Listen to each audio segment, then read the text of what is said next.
A Bíblia diz no livro de Números, no capítulo 8, nos versículos de 1 a 26. O Senhor disse a Moisés: fale a Arão e diga-lhe: quando você colocar as lâmpadas, seja de tal maneira que as 7 venham a iluminar o espaço diante do candelabro. E Arão fez assim. Colocou as lâmpadas para que iluminassem o espaço diante do candelabro, como o Senhor havia ordenado a Moisés. O candelabro era feito de ouro batido, desde o seu pedestal até as suas flores. Segundo o modelo que o Senhor havia mostrado a Moisés, assim ele fez o candelabro. Eu sempre falo para vocês que Deus fala para Moisés falar para Arão, e às vezes ele fala para Moisés e para Arão. Aqui ele disse, o Senhor falou para Moisés e disse para Moisés falar para Arão. Então, o que acontece aqui? As 7 lâmpadas deveriam iluminar o espaço. Então, nós vamos falar de 2 formas. De uma forma literal e de uma forma espiritual. O candelabro, nós já estudamos. Se tu estás acompanhando o canal A Bíblia Diz, Gênesis, Êxodo, Levítico, tu sabe, a gente estudou o tabernáculo, a tenda do encontro, o candelabro, a arca, a mesa, os altares, tudo a gente estudou. Tudo tem vídeo no canal. Temos playlists completas de Gênesis, de Êxodo e de Levítico. Estamos construindo a playlist de Números. Então, perdi um capítulo, eu vou na playlist e eu encontro. O que a gente lembra? O que a gente estudou? O que a gente sabe sobre isso? Que o candelabro, ele tinha 7 castiçais. E aqui ele fala, ó, o pedestal até as suas flores, até as pontas, eram 7. E ele ficava posicionado na frente ou em frente, diante da mesa dos pães da proposição. Então Deus está dizendo para Moisés, dizer para Arão, que ele tinha que colocar as lâmpadas de tal maneira que as 7 iluminassem o espaço diante do candelabro. E nós, que somos estudantes da palavra de Deus, né, que estamos aqui estudando, sabemos que diante do candelabro tinha a mesa e tinha os 12 pães. 12 pães da proposição, 12 pães que simbolizavam as 12 tribos de Israel. E nós sabemos quem é o pão da vida, o pão dos céus. Quem é que nos alimenta? Senhor Jesus é o pão vivo que desceu dos céus. E essas 12 tribos simbolizam a igreja, o povo de Deus, que se alimenta, que vive, que é fortalecido pelo Senhor Jesus. Então, quem de mim se alimenta, por mim viverá. Então, nós já vimos e já estudamos a simbologia dos pães, e por serem 12, e a mesa, né? Deus prepara uma mesa para nós. Nós estamos aguardando a volta do Senhor Jesus e nós vamos cear com Ele, né? As bodas do Cordeiro. Essa parte tá claro? Tá entendido? Isso é literal, era isso. E o posicionar o candelabro diante da mesa para que a luz do candelabro iluminasse a mesa e os pães, ok? Ok. Mas vamos pensar, meditar e refletir espiritualmente sobre estes versículos. Que o Senhor disse a Moisés: a luz, ela tem que iluminar aquele vazio, tem que iluminar aquele ambiente. A luz tem que iluminar ao redor. Tu não vai colocar uma luz num lugar que só ilumina um ponto. Tu não vai colocar uma luz debaixo da mesa, debaixo da cama, ou num canto que só ilumina para cima, sei lá, tu calcula as lâmpadas, tu calcula a luz, tu vê que tem um ponto cego ali, um ponto escuro, um ponto perigoso, ali tu coloca uma luz. Espiritualmente é a mesma coisa. A nossa luz, ela tem que brilhar diante de Deus e diante dos homens. A nossa luz ilumina os vazios, ilumina os espaços escuros, ilumina o ambiente, seja da tua casa, da tua família, no teu trabalho, na faculdade, na escola, nos vizinhos, no shopping, na loja, onde tu anda, tu leva a luz. Onde tu for, tu vai estar iluminando. Porque não tem como tu esconder essa luz. Mateus, capítulo 5, Sermão do Monte, Palavras do Senhor Jesus, de 14 a 16. Nós temos uma playlist sobre o Sermão do Monte. Palavra por palavra, versículo por versículo. Então, eu te convido a assistir, a acessar essa playlist, porque se vocês estão percebendo, a maioria das referências, desde que a gente começou a estudar, né, o Pentateuco, os livros de Moisés, são do Sermão do Monte. Aí eu vejo assim, é como se o Senhor Jesus estivesse passando a limpo. Isso é eu falando, né? O meu jeito de entender. Porque Paulo diz que antes de Cristo era tudo sombra. Então, eu me atrevo a dizer isso, que Jesus estava passando a limpo, que havia um esboço, um rascunho, mas ele colocou tudo em prática. Ele fez com que tudo funcionasse. E aí tu tá percebendo quantas vezes eu já citei o Sermão do Monte? Pois bem, mais uma vez vou citar. Agora, tu deves também lembrar que o Senhor Jesus disse que nós somos sal da terra e luz do mundo. E ele disse que ele era a luz também. Então vamos ler estes versículos. Eu te convido a pegar a tua Bíblia, porque aqui é o canal da Bíblia aberta, né? Nós estamos aqui para estudar o que a Bíblia diz, então vamos ler a Bíblia. Vocês são a luz do mundo. Então, eu sou a luz do mundo, tu é a luz do mundo, nós somos a luz do mundo. A igreja do Senhor Jesus é a luz do mundo. Os filhos de Deus, as filhas de Deus são filhos e filhas da luz. Vocês são a luz do mundo. Não se pode esconder uma cidade situada no alto de uma montanha. Ou de um monte, não sei como é que está na tua tradução. Nem se acende uma lamparina para colocá-la debaixo de um cesto, mas num lugar adequado.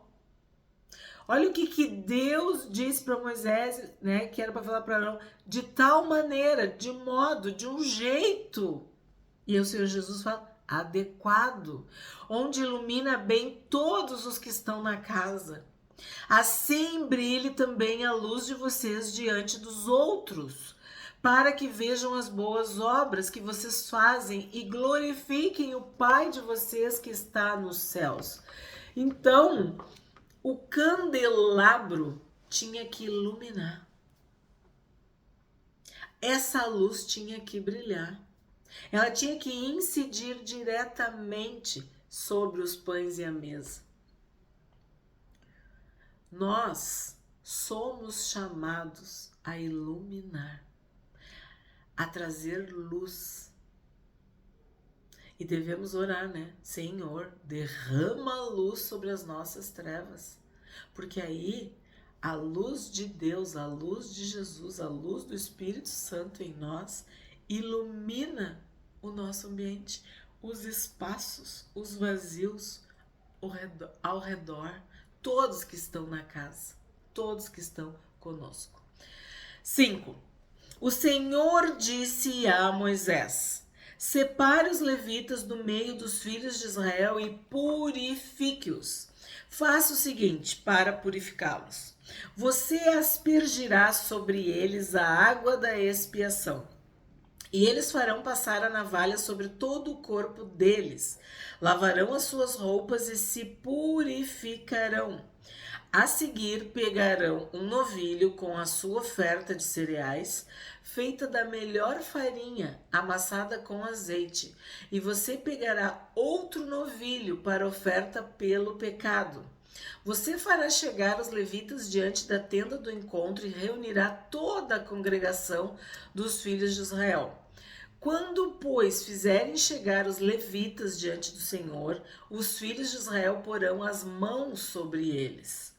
Arão apresentará os levitas, presta atenção, como oferta movida diante do Senhor, da parte dos filhos de Israel, e serão para o serviço do Senhor. Os levitas porão as mãos sobre a cabeça dos novilhos, e você sacrificará um dos novilhos para oferta pelo pecado, e o outro para o holocausto ao Senhor, para fazer expiação pelos levitas. Você porá os levitas diante de Arão e diante dos seus filhos e os apresentará por oferta movida ao Senhor.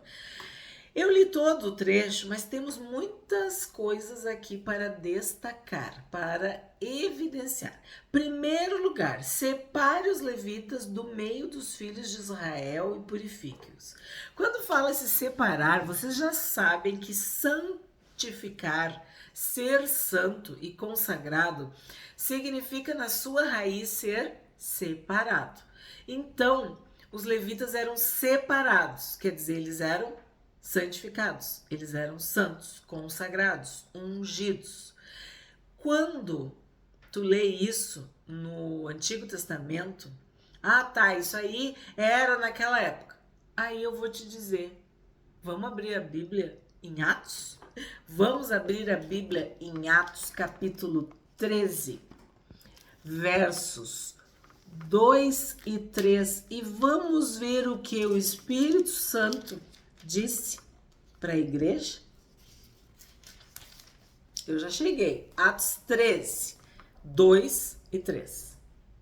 Enquanto eles estavam adorando o Senhor e jejuando, o Espírito Santo disse: separem-me agora Barnabé e Saulo para a obra a que os tenho chamado. Então, jejuando e orando e impondo as mãos sobre eles, os despediram.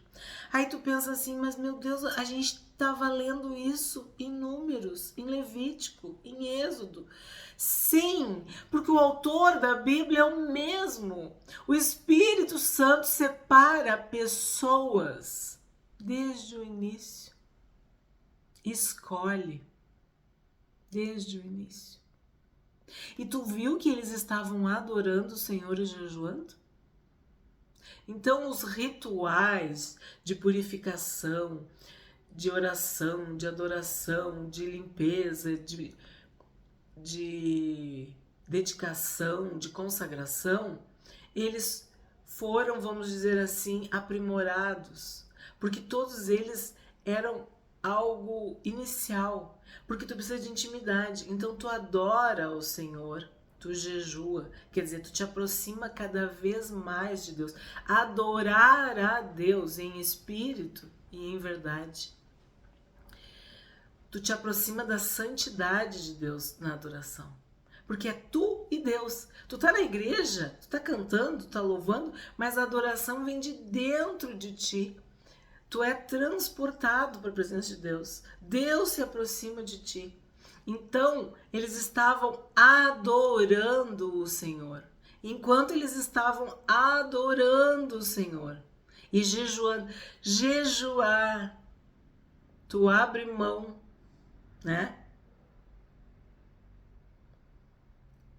Tu não te alimenta. Tu te separa do mundo. O teu alimento é o Senhor. A tua força é o louvor, a adoração, a oração, a palavra. Aí o Espírito Santo fala contigo. E o que o Espírito Santo falou para a igreja? Separe-me agora Barnabé e Saulo para a obra que os tenho chamado. Então, em Números, separem os levitas, purifiquem os levitas, limpem, porque eles vão servir. Eles têm uma obra específica. E aí, na sequência, jejuando e orando, eles impuseram as mãos. Então, tu acabou de ler aqui comigo que eles impuseram as mãos sobre os levitas. Então, meus queridos, é exatamente isso. O mesmo Deus do Gênesis é o Deus do Apocalipse. O Deus do Antigo é o Deus do Novo. O Espírito Santo é o autor de toda a Bíblia. Vamos voltar para Números, então. Separe os levitas do meio dos filhos de Israel e purifique-os. Quando fala purifica, tu vai usar água. Não sei vocês, mas sempre que tem um almoço, uma janta, um aniversário, uma festa, uma reunião, alguma coisa, tu já sabe quais utensílios tu vai usar, quais louças, quais talheres, quais toalhas, guardanapos, tu prepara aquilo. E muitas coisas têm que ser lavadas, purificadas, polidas, arrumadas, organizadas. Tu faz toda uma preparação para que os utensílios possam ser usados. Então, 99% das vezes, tu tem que lavar os utensílios. Eu tô falando utensílios em geral, né? Antes de uma festa, antes de um encontro, de uma recepção, alguma coisa. Tem que fazer alguma coisa para que aqueles utensílios estejam ok. Aí, espiritualmente, tu separa, tu escolhe, tu consagra, tu unge, tu santifica para uma obra, para um serviço. Mas e será que ele está limpo? Será que ele está pronto? Será que ele está preparado? Será que ele é um vaso de honra ou ele é um vaso de desonra? Será que ele está puro? Será que está impuro? Então, o que eu interpreto? Como que eu vejo isso aqui, ó? Faça o seguinte para purificá-los. Tu foi separado para uma obra, mas isso não quer dizer que tu já está pronto. Tu tá entendendo? Não quer dizer que tu tá limpo. São coisas diferentes. Lá em Atos, foi separado, agora tu vai jejuar. Mas eu já tava jejuando, tu vai jejuar mais. Ah, mas eu já tava orando, tu vai orar mais. Ah, tu adorava, eu tava adorando, tu vai adorar mais. Tu vai te purificar, tu vai te limpar, tu vai ficar tinindo para aquela obra, para aquele serviço. Vamos ver se a gente está junto. Separe os levitas do meio dos filhos de Israel e purifique-os. Então, o verbo separar os levitas é uma parte. Purificar é outra parte. Faça o seguinte para purificá-los. Você aspergirá sobre eles a água da expiação e eles farão passar a navalha sobre todo o corpo deles. Lavarão as suas roupas e se purificarão. Então, aqui mostra que é do alto da cabeça à planta dos pés, né? O corpo todo. Eles farão passar a navalha sobre todo o corpo deles. Então, o ser íntegro, total, tudo purificado, tudo, passou uma coisinha aqui, tudo purificado, tudo limpo, íntegro, completo, total. Então, separar, purificar, limpar, lavar. O que quer dizer isso? É estar apto para o uso, estar pronto para ser usado. Aí depois fala, né, de que é ser feito. E aí lembra quando eu falei assim, prestem atenção. No 11, Arão apresentará os levitas como oferta movida diante do Senhor. De novo, tu tá assistindo os vídeos anteriores, tu lembra da oferta movida. Como isso é forte, como isso às vezes passa batido. A oferta movida de um lado para o outro. Oferta movida ao Senhor. Os levitas, olha, vamos repetir. Arão apresentará os levitas como oferta movida diante do Senhor. Tu vai ofertar de um lado para o outro. Sabe o que eu interpreto? Tu vai servir onde for necessário. Tu vai para lá, tu vai para cá, tu vai fazer o que Deus te mandar fazer. Onde precisar, tu vai. Onde precisar ir, tu já tá lá. Oferta movida. Para lá e para cá. movida, movimento, dinâmico. É isso que é servir a Deus. Tu tá sempre preparado. Tu pensa que tá tudo certo, daqui a pouco o Senhor coloca diante de ti uma pessoa que tu nem planejou e tu vai ter que orar por aquela pessoa. Tu vai falar de Jesus. Ela vai se converter, ela vai entregar a sua vida e tu nem planejou. Tu vai ser movido. Lembra de novo em Atos. Eles estavam aqui, daqui a pouco eles estavam lá. Olha a vida de Paulo. Então, oferta movida diante do Senhor. Tu é ungido, tu é consagrado. Tu é separado para uma obra, para uma missão, para um serviço específico que é só o Espírito Santo que vai te mostrar, que vai te dizer. Oferta movida diante do Senhor. Uma oferta viva, obediente, porque te manda para cá, te manda para lá. 14. Assim você separará os levitas do meio dos filhos de Israel. Os levitas serão meus. Depois disso, os levitas entrarão para fazerem o serviço da tenda do encontro. E você os purificará e os apresentará por oferta movida. Porque dentre os filhos de Israel, eles me são dados. Eu os tomei para mim em lugar de todo primeiro filho que nascer, do primogênito de cada um dos filhos de Israel. Porque meu é todo primogênito entre os filhos de Israel, tanto de homens como de animais. No dia em que matei, olha aquela explicação, aqui está novamente. No dia em que matei todos os primogênitos na terra do Egito, eu os consagrei para mim. Tomei os levitas em lugar de todos os primogênitos entre os filhos de Israel. Então, os levitas serão meus. Eu os tomei para mim. E a gente viu isso. Nenhum dos primogênitos de Israel morreu, porque todos eram do Senhor. O maligno não nos toca, nós somos do Senhor. Ninguém nos arrebata da mão do Senhor.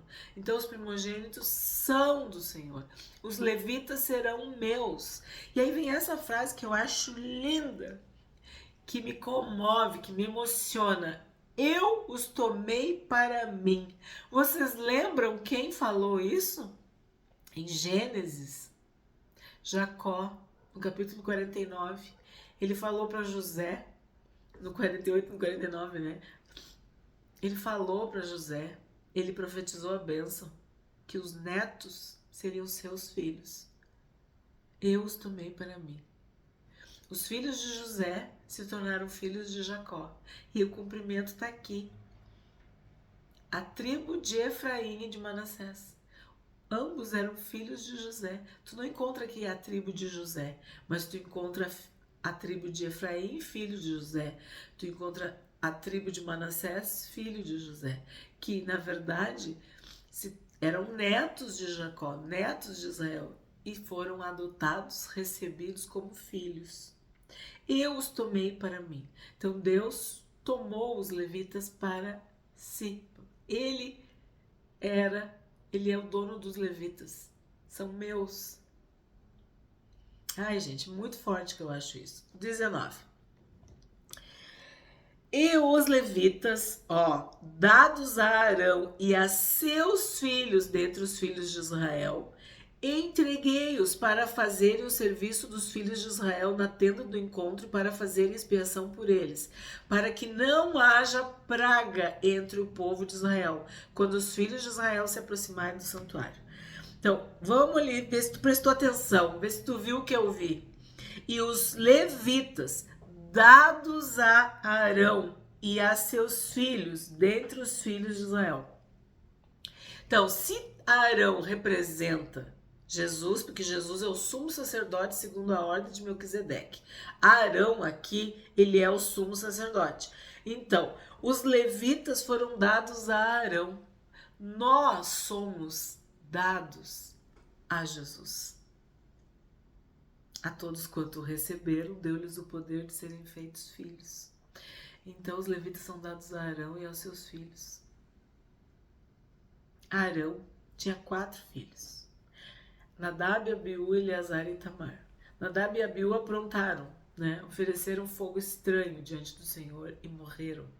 foram mortos pelo Senhor. Eles trouxeram fogo e Deus respondeu com fogo. E o fogo de Deus os consumiu. E daí que vem o fogo consumidor. Ó, já comecei a me derreter aqui, me desmanchar. Palavra de Deus. Então, Arão perdeu seus 2 filhos. E vamos dizer assim, sobrou Eleazar e Itamar, que são bênçãos. A Bíblia nós vamos estudar bênçãos, homens de Deus. Mas Deus tinha dado 4 filhos para Arão. E aí olha que eu acho aqui, ó. E os levitas dados a Arão e a seus filhos dentre os filhos de Israel.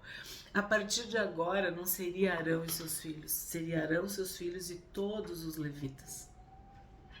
Toda a tribo de Levi. Os gersonitas, os meraritas e os coatitas. Como é bom tu ter filhos, né? Tu ter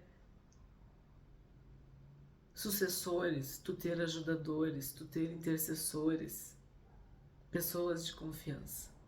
O próprio Moisés teve isso em Josué. Não foram seus filhos na carne. Foi Josué. Josué. Jesus tinha 12 apóstolos, 12 discípulos.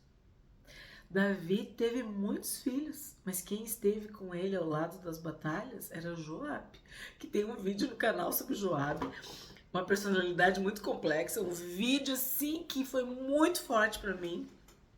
Mas Davi tinha Joabe. Nós precisamos de uns Joabes também. Elias teve Eliseu. Paulo teve Tito, teve Timóteo, teve Lucas, o médico amado, teve João Marcos, que era útil no ministério. Fiz vídeos sobre esses personagens bíblicos. Paulo não teve filhos na carne. Acredita-se que nunca foi casado. Uns dizem que ele era viúvo. Acredita-se que ele nunca foi casado, que ele era celibatário. Mas Deus lhe deu filhos. E os levitas, dado a Arão e a seus filhos dentre os filhos de Israel, entreguei-os para fazer o serviço dos filhos de Israel. Vocês viram quantos filhos tem nesse versículo? Ruth e Noemi. Noemi perdeu o marido, Noemi perdeu os filhos, mas Deus deu Ruth para Noemi. São tantos exemplos, e me chamou a atenção porque os levitas foram dados a Arão e a seus filhos. 20. E assim fizeram Moisés, Arão e toda a congregação dos filhos de Israel com os levitas. Segundo tudo que o Senhor havia ordenado a Moisés a respeito dos levitas, assim lhes fizeram os filhos de Israel. Os levitas se purificaram e lavaram as suas roupas, e Arão os apresentou por oferta movida diante do Senhor. E fez expiação por eles, para purificá-los. Depois disso, chegaram os levitas para fazerem o seu serviço na tenda do encontro diante de Arão e dos seus filhos. Como o Senhor havia ordenado a Moisés a respeito dos levitas, assim lhes fizeram. Então, eles se purificaram, eles lavaram as suas vestes, eles estavam aptos para servir. Chegaram os levitas para fazerem o seu serviço. Então, eles podiam desempenhar as suas funções com excelência, com êxito, porque estavam puros e purificados, limpos. 23. O Senhor disse ainda a Moisés: Isto é o que diz respeito aos levitas. Da idade de 25 anos para cima entrarão para fazerem o seu serviço na tenda do encontro. Então, a partir de 25 anos eles já podiam servir, de 25 anos para cima. Eu não sei que idade tinha Timóteo, né? Mas ele era jovem. E Paulo disse: ninguém despreza a tua mocidade, mas seja exemplo, seja padrão de boas obras. Quer dizer, dá um bom testemunho, faz o que é certo. Então, a partir de 25 anos, tu já podia ser levita, servir como levita. Mas, a partir da idade de 50 anos, deixarão de estar a serviço e não mais servirão. Porém, ajudarão os seus irmãos na tenda do encontro. No que diz respeito ao cargo deles, não terão mais serviço. Assim você fará com os levitas quanto aos seus deveres. Então, a partir dos 50 anos, os levitas eram, de certa forma, aposentados do serviço do dia a dia, mas eles eram chamados a continuar ajudando os irmãos. E aqui vem para nós uma lição. Nós sempre podemos ajudar os nossos irmãos. Não importa a tua idade, não importa a tua cultura, não importa a tua posição ou os teus recursos materiais financeiros. O que importa é o teu coração. Se tu quer ajudar os irmãos, tu sempre vai poder ajudar. Deus sempre vai te dar capacidade, sabedoria, amor, alegria para servir e ajudar os irmãos.